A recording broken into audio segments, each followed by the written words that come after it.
ಬ್ಲಿಂಕಿಟ ಎಂತ ತಿಂಬೊಂಬಾಗೈತಮ್ಮ ಇವತ್ತು ನಿಂಗೆ? ಲಾಡು ಬೂಂದಿ ಲಾಡು ಹೌದಾ? ಬೂಂದಿ ಲಾಡು ಓಪನ್ ಮಾಡ್ಕೊ. ಇದೇ ಲಾಡು ಬೇಕಾದ್ದು ನಿಂಗೆ? ಇದೇ ಲಾಡು ಫ್ರೆಶ್ ಅನಿಸ್ತಿತ್ತಾ? ಲಾಡು ಅಂಬ ತಿಂದ್ಕೊಂಡು ಟೇಸ್ಟ್ ಇಂಪಾರ್ಟೆಂಟ್. ಹೋಗುತ್ತೀವಿ ಹೀಗೆ ಎಂತ ಇರ್ಬೋದು ಅಂದರೆ ಅದೆಲ್ಲ ಹಾಳಾಗಂದೇಳಿ ಹಾಕ್ತಾರಲ್ಲ.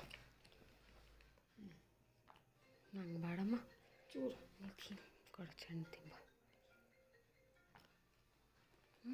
ಅಡಿಲ್ಲ ಸ್ವೀಟ್ ಅಷ್ಟಿಲ್ಲ, ಸರಿ ಇತ್ತಲ್ಲ, ಲಾಗಿತ್ತು.